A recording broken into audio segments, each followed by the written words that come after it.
순천중앙교회 자매 형제 여러분, 처음 뵙습니다. 뵙고 싶었습니다. 오늘 이렇게 여러분들을 뵈니까 기쁩니다. 하나님께서 베푸시는 은총이 오늘 여러분들 위에 그득 차고 넘치기를 바랍니다.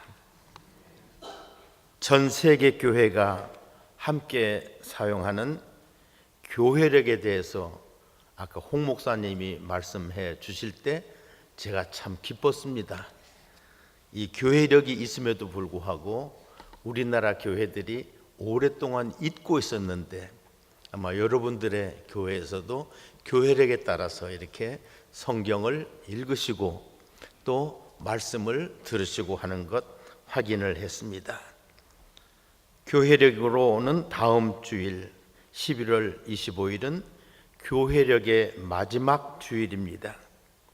이제 12월 2일 주일은 우리 주님 탄생을 기다리는 대림절 첫 주일입니다. 4번의 대림절이 지나면은 성탄절입니다.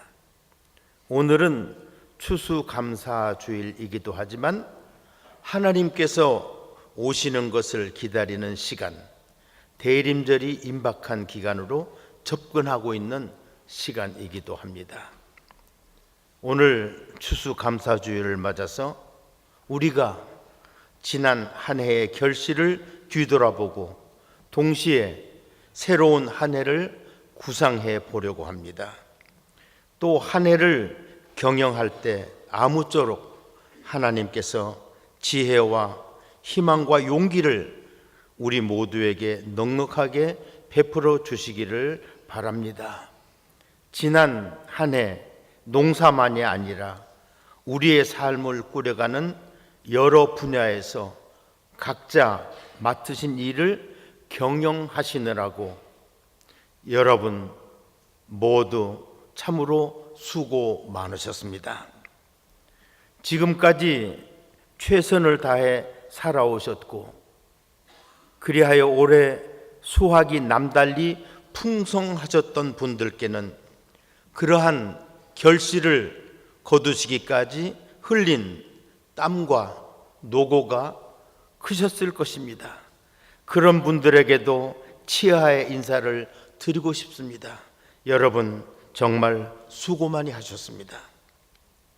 또 여러분 중에는 온갖 노력을 다하고 최선을 다했지만 손안에 거두신 것이라고는 볼품이 없는 그와 같은 분들도 계실 것입니다. 수고의 양은 오히려 더 많았을 것입니다. 그런 분들에게도 제가 격려의 인사를 드리고 싶습니다. 여러분 정말 수고 많이 하셨습니다. 하는 일마다 되는 것이 없고 무엇을 하려고 하면 늘 장애가 가로막아 뜻을 펴시지 못하셨던 분들도 계실 것입니다. 그런 분들의 가슴에는 크나큰 회한이 응어리로 남아있을 수도 있습니다. 그러나 그러한 회환은 교회력이 끝날 무렵인 오늘로부터 혹은 다음 주일부로 여러분에게서 그러한 나쁜 기억은 떠나 보내시기를 바랍니다. 우리 앞에는 또 새로운 한 해 기회가 주어질 것이기 때문입니다.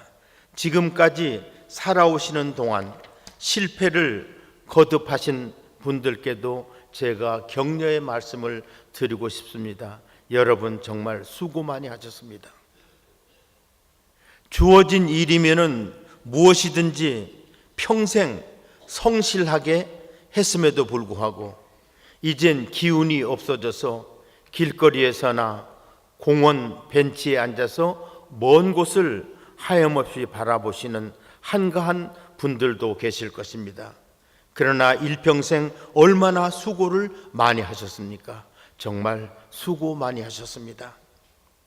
지난 한 해 교회 안에서 성도들 사이에서 혹은 직장 안에서 동료들 사이에서 혹은 친밀한 가족들 사이에서도 서로 반목해야 했던 가슴 아픈 일들이 있었을 수도 있습니다. 그것들 역시 자칫 우리의 가슴에 응어리로 남아 한으로 맺힐 수도 있을 것입니다. 그러나 그러한 서운한 감정을 미움으로 키우지 마십시오. 오늘 한 해의 경영을 결산하고 마감하는 이 추수감사주의를 기해서 다 용서해 버리시기 바랍니다. 아량과 관용과 인내로 그러한 감정을 다 없애시기 바랍니다. 그렇게 하시기까지 기울여야 할 크나큰 수고가 있을 것이기에 그렇게 하시기로 다짐하는 분들께 제가 수고 많이 하셨다는 인사의 말씀을 미리 드리고 싶습니다. 우리가 하는 이러한 온갖 수고에 대하여 아주 깊은 통찰을 한 시인이 한 사람 있습니다. 구약 성경에서 볼 수 있는 10편 127편에서 우리는 그 시인의 고백을 만날 수가 있습니다. 여호와께서 집을 세워주지 아니하시면은 세우는 사람들의 수고가 헛되다. 여호와께서 우리가 사는 이 도시, 이 성을 지켜주시지 아니하시면은 파수꾼에 깨어 있음이 헛되다. 집을 짓는 사람들이 집을 짓기 위해서 수고를 합니다만 그것이 어느 경우에는 헛수고일 수밖에 없다고 말합니다. 곧 사람이 집을 지을 때 하나님께서 그 사람과 더불어 집을 함께 지어주시지 않으시면은 집 짓는 이에 그와 같은 수고가 다 헛되다고 하는 것입니다.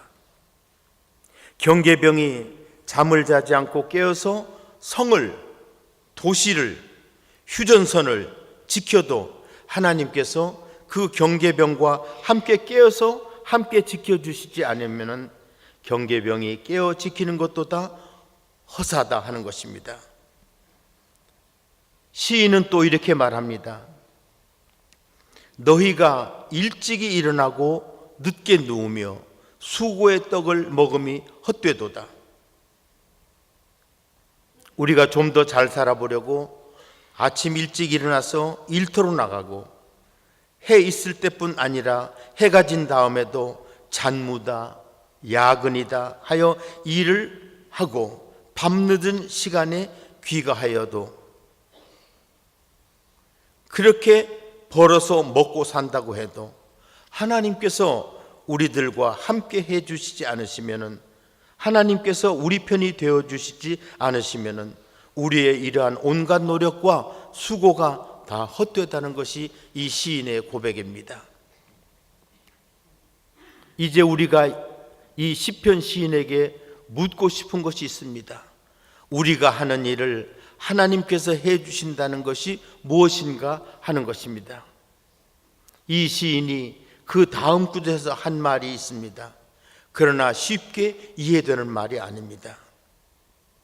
그러므로 여호와께서 그의 사랑하시는 자에게는 잠을 주시는도다. 여러분들께서 보시는 우리말 번역 성경입니다.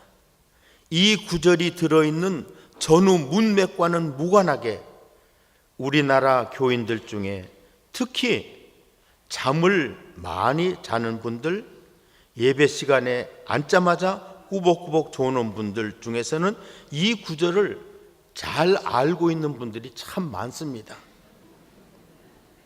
그런데 과연 이 구절이 여호와께서는 당신께서 사랑하시는 사람에게 잠을 주신다 하는 이 구절이 과연 나 같은 잠꾸러기를 두고 하는 말인가 하고 받아들이기에는 너무 좋은 본문이어서 계면쩍기도 합니다.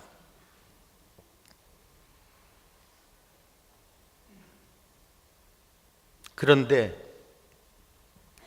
새로 번역된 성경들을 보니까 여호와께서는 그가 사랑하시는 사람에게는 그가 잠을 자는 동안에도 복을 베풀어 주신다, 이렇게 번역을 했어요. 우리말 새 번역, 영어 새 번역, 독일어 새 번역들이 이렇게 번역을 하고 있는데, 우리 성경에 나타난 여호와께서는 그의 사랑하시는 자에게 잠을 주신다 하는 말은 히브리어 표현을 그대로 문자적으로 번역하다 보니까 좀 엉뚱한 분들이 좋아하는 그와 같은 본문이 되어버리고 말았습니다. 무슨 일을 하든지 우리가 하나님의 사랑을 받는 것이 이 일 자체보다 더 중요하다 하는 것입니다. 우리가 하는 온갖 일과 수고가 우리가 하는 일 그 자체의 성과에 따라 평가를 받는 것이 아니라 하나님과의 관계에 따라서 평가를 받는다는 말입니다.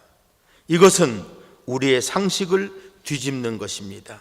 그러나 여기에서 우리는 우리의 구원이 우리의 업적에 따라 결정되지 않고 한편으로는 우리를 향하신 하나님의 긍휼에 따라서 그리고 다른 한편으로는 하나님을 향한 우리의 믿음에 따라서 결정된다는 것을 관찰하게 됩니다. 참으로 중요한 것은 우리가 얼마나 수고를 했느냐 하는 것보다 우리와 하나님과의 관계가 어떠했느냐, 이것이 중요하다는 것입니다. 이러한 관찰을 잠시 중단하고 시편의 또 다른 시인의 고백을 살펴보도록 하겠습니다. 오늘 우리의 본문 시편 65편 11절을 보면은 하나님께서 당신의 은택으로 한 해를 관을 씌우신다는 표현이 나옵니다. 성경 안에서도 다른 어느 곳에서도 나오지 않는 아주 낯선 표현입니다. 우리의 한 해가 지금 저물어 갑니다. 이제 곧 또 다시 한 해가 우리에게 다가옵니다. 그런데 하나님께서는 우리가 살아온 지난 한 해, 우리에게 주어졌던 2018년에다가 혹은 우리가 살아갈 우리에게 주어질 2019년에다가 하나님께서는 당신의 은택으로 면류관을 씌워주신다는 것입니다. 일반적으로 면류관은 사람에게 씌우는 것입니다. 하나님께서 사람에게 관을 씌우셔서 그를 영화롭게 하신다는 것은 우리가 쉽게 이해할 수 있습니다. 하지만 하나님께서 우리가 살고 있는 이 시간의 한 대목, 한 해, 한 때, 2018년이나 2019년에다가 면류관을 씌워주신다는 것은 예사스러운 표현은 아닙니다. 시간의 한 대목, 곧 내가 살아온 나의 한 해에다가 하나님께서 면류관을 씌우신다는 것은 하나님께서 우리에게 허락해 주신 그 한 해에 우리가 살았다기보다는 하나님께서 우리를 위해 사셨고 우리가 일했다기보다는 하나님께서 우리를 위해서 열심히 일하셨고 그렇게 일해서 얻으신 결실을 하나님께서는 당신께서 사랑하시는 피조물인 우리들에게 주신다는 말입니다. 이것이 바로 우리가 살아온 우리의 시간에 영화로운 관을 씌우신다는 말입니다. 창조주 하나님께서 피조물을 위해 무엇을 하셨는지 시편 65편 9절 이하 13절을 자세히 살펴볼 필요가 있습니다. 9절에 보니까 하나님께서 땅을 돌보시고 거기에 물을 대어 주신다. 그랬더니 땅이 심히 윤택해졌다. 옥토가 된 겁니다. 땅이 풍성한 먹거리를 내게 하신 겁니다. 하나님의 강에 물이 가득하게 하시고 여기 히브리어 표현에서 하나님은 최상급 표현입니다. 하나님의 강이란 말은 깊고 넓은 긴 강을 말합니다. 창세기 1장 1절에 하나님의 바람은 강한 바람 혹은 하나님의 영이라고도 번역이 됩니다. 이렇게 하나님이란 말은 히브리어에서 최상급을 나타내는 말인데요. 하나님의 강, 즉 깊고 넓고 그 긴 강, 물이 가득한 강에서 물을 옮겨서 땅을 적셔 주신다. 이같이 땅을 예비하신 후에 그들에게는 땅 위에 사는 모든 피조물, 사람을 포함한 곡식을 주신다. 10절에 보니까 하나님께서 농사를 이렇게 지으시네요. 주께서 밭고랑에 물을 넉넉히 대신다. 밭고랑, 밭이랑 사이에 흠이 진 곳을 일컫는 말입니다. 이랑을 평평하게 하시며 그랬는데, 이랑은 두둑과 한 고랑을 합해서 이르는 말입니다. 농사 짓는 분들은 잘 아실 겁니다. 또 단비로 부드럽게 하시고 그 싹에 복을 주신다. 싹이 잘 나도록 도와주시는 겁니다. 11절, 주의 은택으로 한 해의 관을 씌우시니, 주의 은택은 여기서는 아마 풍년을 가리킬 겁니다. 들의 초장에도 떨어지니 들의 목장은 가축대가 그득하다. 이렇게 또 번역한 외국어 번역들이 있습니다. 혹은 들의 초장은 이슬로 반짝인다라고 그 같은 히브리어가 그렇게 번역되기도 합니다. 작은 산들이 기쁨으로 띠를 띠었다. 이것은 풍요롭게 자란 각종 야채가 보는 사람들을 기쁘게 한다고 주석가들은 주석하고 있습니다. 13절에 초장은 양떼로 옷을 입었다. 그러니까 초장은 양떼로 덮인 겁니다. 골짜기는 곡식으로 덮였으며, 새로운 번역들은 골짜기란 말을 쓰지 아니하고 평야라는 말을 씁니다. 평야가 곡식으로 덮였다. 영어의 밸리를 우리말에서는 그냥 골짜기라고 번역합니다마는, 우리의 골짜기는 산과 산 사이의 협곡을 골짜기라고 하고, 영어의 밸리는 산과 산 사이에 있는 넓은 평원, 이것을 밸리라고 합니다. 그래서 새 번역들이 이제 골짜기로 번역된 그와 같은 번역들을 전부 다 평야라고 번역을 하고 있습니다. 평야는 곡식이 가득 찼다 하는 것입니다. 그들이 다 즐거이 외치고 노래한다. 만물이, 모든 피조물이 즐거이 외치고 찬양을 하는 것입니다. 여기에서 보듯이 하나님께서 땅에서 농부처럼 일하시는 것이죠. 밭에 물을 대시어 밭이 옥토가 되게 하십니다. 윤택하게 하십니다. 거기에서 곡식 농사를 지으시고 그 풍성한 결실을 피조물들에게 주시어 먹게 하십니다.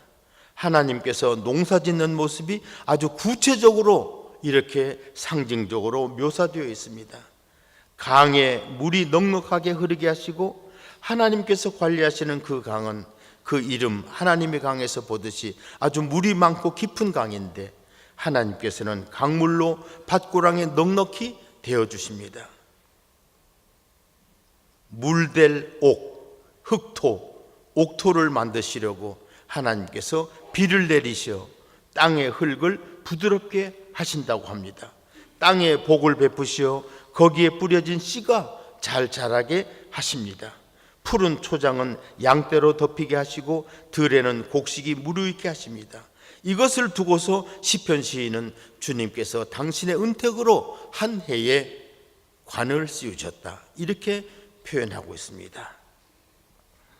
여기 시편 65편에서는 농사를 예로 들어서 우리가 하는 농사는 실제로는 하나님이 하시는 농사이고, 농사에 종사하는 우리는 다만 하나님께서 맺어놓으신 것, 그 결실을 거두는 일만 할 뿐임을 말하고 있습니다. 농경사회를 벗어난 오늘의 우리는 농사 이외에 여러분들께서는 여러 가지 사업을 경영하고 계십니다. 우리가 하는 일이 어업이라면 어업, 상업이라면 상업, 경영이라면 경영, 이루다 열거할 수 없이 많은 직종에 우리가 일을 하고 있다면 우리가 하는 모든 일이 하나님께서 해 주시는 일이라는 것에 착안을 하게 됩니다. 우리가 하는 일의 성패는 우리의 기술이나 우리의 열성에 달려있지 않고 하나님께서 내가 하는 이 일 함께 해 주시는가 아닌가 하는 여기에 달려있음을 일찍이 파악한 시인이 있습니다. 아까 소개해드린 시편 127편 1, 2절입니다. 여호와께서 집을 세우지 아니하시면 세우는 자의 수고가 헛되다. 여호와께서 성을 지키지 아니하시면 파수꾼의 지킴이 헛되다. 일찍 일어나고 늦게 눕고 수고의 떡을 먹어도 여호와께서 함께 해주시지 않으면 우리의 수고가 헛되다 하는 것입니다. 예수께서는 하나님의 나라가, 하나님의 통치가 어떻게 오고 이루어지는가 하는 것을 말씀하실 때 바로 잠자는 농부의 비유를 들어서 말씀하신 적이 있습니다. 잠을 자는 동안에도 복을 베푸신다 하는 것을 설명해 주는 구절입니다. 마가복음 4장 26절 또 이르시되 하나님의 나라는 사람이 씨를 땅에 뿌림과 같다. 그가 밤낮 자고 깨고 하는 중에 농부가 씨를 뿌리고 밤이 되면은 자고 아침이 되면 일어나고 하는 중에 씨가 저절로 자라나는데 농부는 그 씨가 어떻게 자라나는지를 모른다. 28절 보니까 땅이 스스로 열매를 맺되 처음에는 싹, 다음에는 이삭, 그 다음에는 이삭에 충실한 곡식, 열매가 익으면 낫을 된다. 이는 추수때가 이르렀기 때문이다. 농부는 씨만 뿌리고 거둘 뿐 씨가 뿌려져서 거둘 때까지 그것을 씨가 곡식이 되게 하는 일은 농부이신 하나님께서 하신 일이다 하는 것입니다. 농부는 아마 씨를 뿌리는 것 외에는 별로 한 것이 없습니다. 적어도 씨가 자라고 싹트고 이삭을 맺고 하는 일에는 농부가 한 일도 없습니다. 그것은 하나님께서 하시는 일이고 씨는 우리가 보기에 저절로 자라는 것입니다. 농부가 밤이 되면 자고 아침이 되면 일어나고 그러는 사이에 하나님께서는 그 씨가 싹나게 하시고 이삭을 맺게 하시고 그 이삭이 충실한 곡식으로 익게 하신 것입니다. 농부가 잠을 자는 동안에도 하나님께서는 씨에서 싹이 나게 하시고 이삭을 맺게 하시고 곡식을 내게 하시고 열매가 익게 하신 것입니다. 하나님께서는 농부가 열심히 일할 때뿐만 아니라 잠을 자고 있는 동안에도 복을 베푸셔서 농사가 잘 되게 하신 것입니다. 참으로 중요한 것은 우리가 얼마나 업적을 쌓았느냐 하는 것보다 우리가 과연 얼마나 하나님의 사랑을 받는 사람인가 하는 것입니다. 이것은 우리가 업적으로 평가되지 않고 믿음으로 평가됨을 말하는 것입니다. 이것은 우리가 쉬지 않고 일하는 노예의 임무를 수행함으로 평가되는 것이 아니라 하나님께서 하시는 일의 증인이 되는 것으로 평가를 받는 것이라는 것을 말하는 것입니다. 이것은 하나님의 나라가 우리의 노력으로 이룩되는 것이 아니라 하나님께서 당신 스스로 이룩하시고 우리는 그 나라에 합당한 구성원으로 부름을 받는다는 것을 말하는 것입니다. 한 해 농사를 결산하는 교회력의 마지막 시기를 지나고 있는 이 시간, 지난 한 해를 되돌아보며 지난 한 해 동안 나에게 가장 좋았던 일들이나 아니면 나에게 가장 나빴던 일들이 무엇이었던가를 그 목록을 길게 작성하지 마십시오. 대신에 하나님께서 우리 사이에 사신 일을 생각해 보시기 바랍니다. 우리가 살아온 지난 한 해에 관을 씌우신 일, 곧 지난 한 해에 우리를 영화롭게 하신 일, 자랑스럽게 해주신 일이 무엇인지를 되돌아 관찰해 보시기를 바랍니다. 하나님께서 베풀어 주신 은총을 깨달으셨다면 그것을 증언하시기를 바랍니다. 그리고 하나님의 부르심에 올바르게 응답하시기를 바랍니다. 이 응답은 하나님을 섬기며 이웃을 사랑하는 일로 확대될 것입니다. 받은 혜택에는 책임이 따르기 마련입니다. 이 응답은 이 예배를 마친 다음에 우리 모두가 이제 문을 열고 이 세상으로 나갈 텐데, 이 세상을 위한 섬김에서 구체적으로 나타날 것입니다. 순천 중앙교회 성도 여러분, 받은 복 함께 나누시며 더욱 풍요로운 삶을 누리시기 바랍니다. 하나님과 더불어 즐기시고 성도들끼리 행복한 삶을 조성하시고 우리의 섬김을 기다리는 이 세상과도 우리가 받은 복 함께 누리시기 바랍니다. 여러분이 지으시는 내년 농사도 더욱더 풍요로워지기를 빕니다.